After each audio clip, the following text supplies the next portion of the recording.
وفاقی وزیر جاوید لطیف لاہور میں میڈیا سے گفتگو کر رہے ہیں۔ ان کا کہنا ہے کہ عمران خان کے کئی چہرے ہیں۔ جس شخص نے وعدہ کیا تھا کہ 3 سے 4 لاکھ لوگوں کو لے کر لانگ مارچ میں نکلے گا، اب 3 سے 4 ہزار لوگوں کو دیکھ کر بوکھلا گیا ہے۔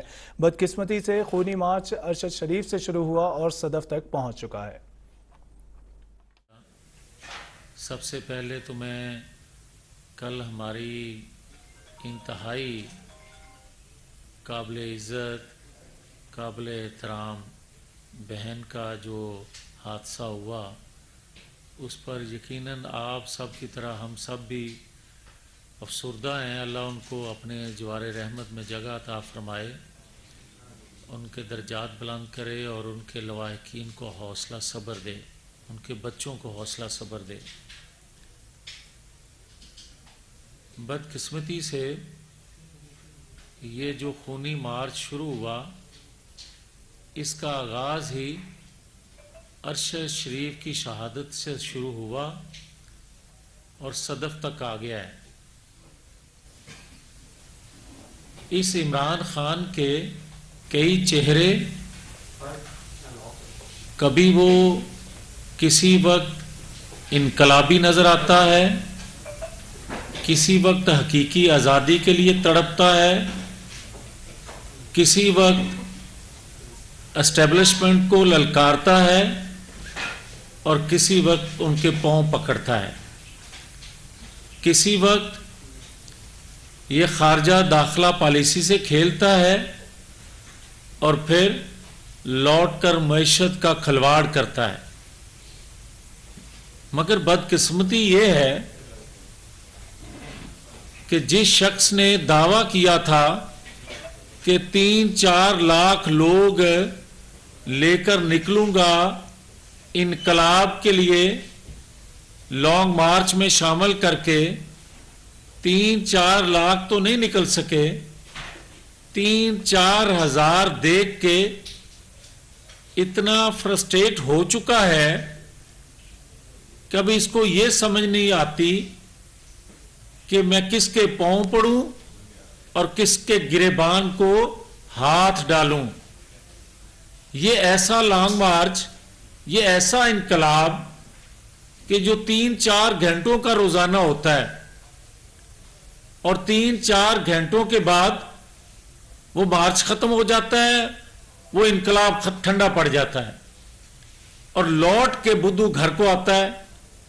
حالت یہ ہے کہ جس شخص کو یہ بار بار للکارتا تھا اور 6 ماہ پہلے جو یہ بات کرتا تھا کہ جناب ہم سب ایک پیج پہ ہیں، اور جب وہ ایک پیج پھٹنے لگا تو پھر زرداری کے گھٹنوں کو پڑنے لگا اور زرداری سے جواب ملا تو پھر 6 ماہ کے بعد ان 6 ماہ میں یہ نواز شریف تک رسائی حاصل کرنے کی تگ و دو میں لگا رہا، اور جب وہاں سے جواب ہوا تو پھر لوٹا بدھو گھر کو، جنہوں نے 22 سال اس کی پرورش کی تھی، پھر ان کی طرف لپکا اور سہولت کاری عارف علوی اور دیگر کچھ لوگوں نے کی۔ کوئی نتیجہ نہ نکلنے پر پھر صبح انقلاب آ گیا، اور پھر ایسا انقلاب آیا کہ انڈیا کے چینل کی آنکھوں کا تارا بن گیا۔ پھر ایسا انقلاب آیا کہ موصوف کہتا ہے کہ جناب زرداری اور نواز شریف کی کرپشن کا، ان کو کرپٹ کہنے کا مجھے اسٹیبلشمنٹ نے کہا تھا۔ آج پھر یو ٹرن لے رہا ہے، آج پھر یہ صفائی دے رہا ہے کہ میں تو ان کو چور ڈاکو نہیں کہتا، مجھے تو یہ بات اسٹیبلشمنٹ نے کہی ہے۔ اگر اس وقت کسی انڈیویجول نے، کسی اکا دکا نے اس کے کان میں کہہ دیا ہو کہ یہ بیانیہ بناؤ چور ڈاکو کا، تو وہ ادارے کا بیانیہ نہیں تھا۔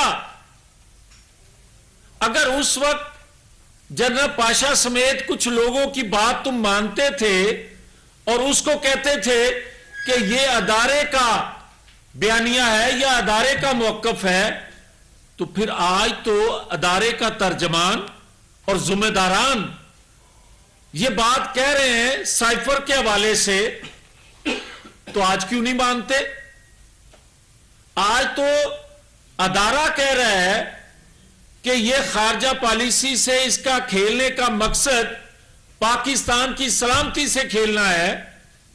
آج تو ایک ادارہ نہیں، ادارے کہہ رہے ہیں کہ پاکستان سے جو کھلواڑ اس نے کیا اور اللہ اور رسول کا نام لے کر جس کثرت سے اس نے جھوٹ بولا، اس کی مثال 75 سالہ تاریخ میں نہیں ملتی۔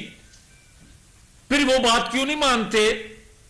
اور اگر آج ادارے یہ کہہ رہے ہیں کہ اس نے معیشت سے کھلواڑ کیا، اس نے لوگوں کے جذبات سے کھیلا، آج اداروں میں بیٹھے لوگ یہ بات کہہ رہے ہیں، جو ہم بات کرتے تھے تو ہم غدار ٹھہرتے تھے، ہمارے پہ غداری کے مقدمے یہ بناتا تھا، یہ پنجاب حکومت، یہ خیبر پختونخوا حکومت جب مذہب کی آڑ میں اللہ اور رسول کا نام لے کر یہ جھوٹ بولتا تھا، اور جب اسلامی ٹچ دینے کی بات کرتا تھا، اس پر جب میں نے بات کی تو خیبر پختونخوا اور پنجاب میں مقدمہ میرے پہ بنا دیا۔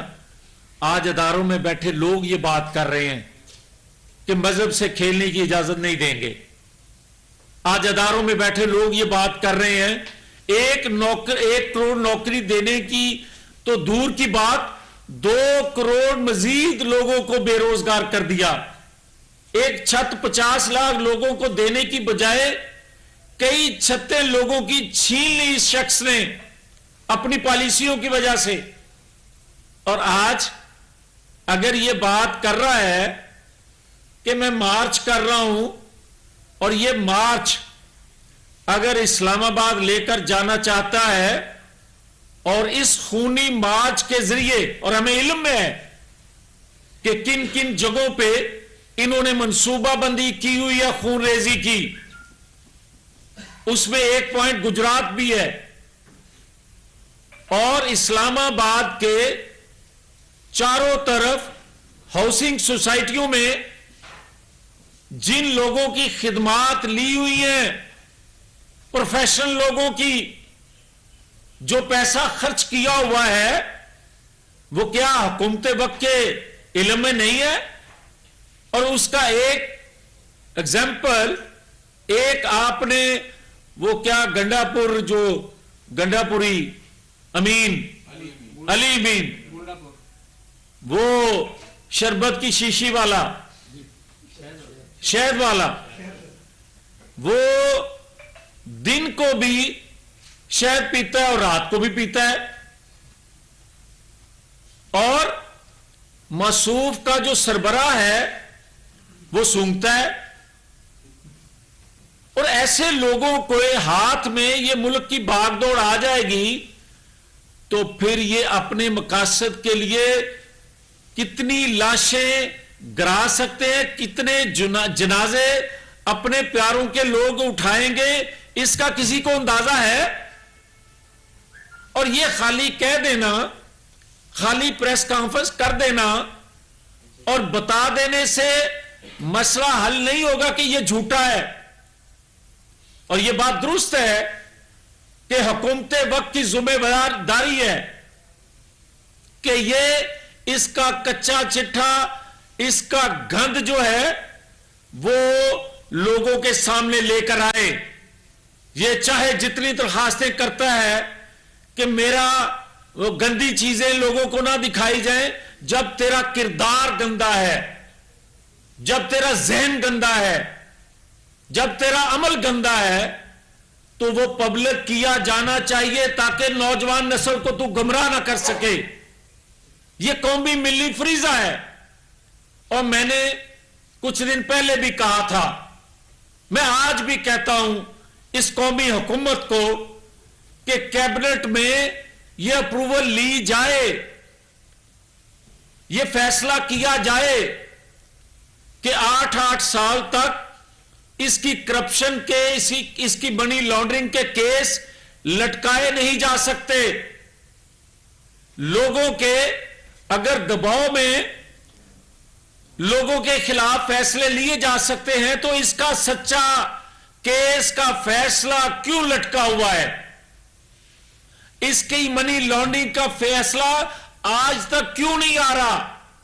بنی گالا کا اس کا محل جو ہے راتوں رات ریگولائز کیوں کیا جاتا ہے اور لوگوں کی جھونپڑیاں کیوں اٹھا دی جاتی ہیں؟ یہ فیصلہ اب کرنا پڑے گا کہ اس کے جتنے کرپشن کے کیس, اور پہلا کیس ہے, پہلا لیڈر ہے پاکستان میں جس کے خلاف کرپشن کے ثبوت موجود ہیں, الیکشن کمیشن فیصلہ دے چکا ہے. اس سے پہلے الزام لگتا رہا لوگوں پہ غداری کا, چور ڈاکو کا, مگر کسی سویلین پہ آج تک وہ بات ثابت لیڈرشپ پہ نہ ہو سکی. اس پہ وہ بھی ثابت ہو چکی ہے, مگر کوئی اگر ہاتھ نہیں ڈالتا تو سچے ہیں ادارے کہ ہم تو بتا سکتے ہیں, عمل تو حکومت وقت نے کرنا ہے. تو حکومت وقت کی ذمہ داری ہے کہ غداری کی بجائے, کیونکہ وہ تو کرتوت اس کے ایک ایک کر کے پبلک ہو رہے ہیں, اس کی کرپشن میں, اس کی منی لانڈرنگ میں, اور جو کروڑوں اربوں روپیہ 60 کے قریب جلسوں پر اس نے خرچ کیا, اور یہ خونی مارچ پر جو اربوں روپیہ خرچ کیا جا رہا ہے, یہ بتایا جائے اس کی فنڈنگ کہاں سے ہو رہی ہے. اگر تو خیبر پختونخوا حکومت برداشت کر رہی ہے یا پنجاب حکومت برداشت کر رہی ہے, تو لوگوں کا پیسہ جو لوگوں پر ان کی فلاح کے لیے خرچ کرنا تھا, یہ اپنے اللے تلنگوں پہ کیوں خرچ کر رہا ہے؟ کیوں نہیں اس کو روکا جاتا؟ یہ ہے اصل وہ ایشو. اور دوسرا, جب یہ بات کرتا ہے کہ بڑا مقبول ہے, مقبول با کردار لوگ بھی ہوتے ہیں, اور بہت سارے لوگ جانتے ہیں بد کردار لوگوں کو بھی, وہ بھی مقبول معاشرے میں کہلاتے ہیں. اب فیصلہ اداروں نے, حکومت وقت نے یہ کرنا ہے, اور ذمہ داری ہے ان کی کہ با کردار لوگوں کو مقبول رہنے دینا ہے یا بد کردار لوگوں کو اس طرح چلنے دینا ہے. اور اگر یہ روایت جو پڑ گئی ہے, اگر جتھوں کے ذریعے بد کردار لوگ حملہ آور ہوں گے, مسلح ہو کے حملہ آور ہوں گے اسلام آباد پر, وفاق پر, تو کل کسی کی صوبے میں حکومت ہوا کرے گی, وہ حکومتی وسائل, صوبے کے وسائل استعمال کیا کرے گا اور کہے گا اس جو ادارے کا سربراہ ہے اس کو ہٹا دو, اس کو لگا دو. پھر آئین نام کی کوئی چیز پاکستان میں نہیں رہ جائے گی. اور یہ مجھے کوئی بتائے نا کہ اس لانگ مارچ کا مقصد کیا ہے؟ کسی کو بتایا, کسی کو علم میں ہے؟ بھئی الیکشن سے تو یہ پہلے ہی ہٹ گیا, بیفور ٹائم الیکشن سے کہ ڈیمانڈ اس کی ختم ہو گئی. تو اب ایک ڈیمانڈ رہ گئی باقی, وہ یہ ہے کہ جن کو صبح کو للکارتا ہے اس بوٹ کے تلوے راتوں کو چاٹ چاٹ کر وہ تلوے گھسا دیے اس نے. مگر کوئی ادارہ ہو, سویلین ہو, دوسرا ادارہ ہو, میرا ایمان ہے کہ پاکستان کے ساتھ کھیلنے والے سے کوئی دوستی نہیں رکھ سکتا. میرا ایمان ہے کہ کوئی ادارے میں بیٹھا شخص جتنا بھی خود غرض ہو جائے مگر پاکستان کی سلامتی سے کھیلنے والے کا ساتھ نہیں دے سکتا, جو باتیں ثابت ہو چکی. اور یہ بندہ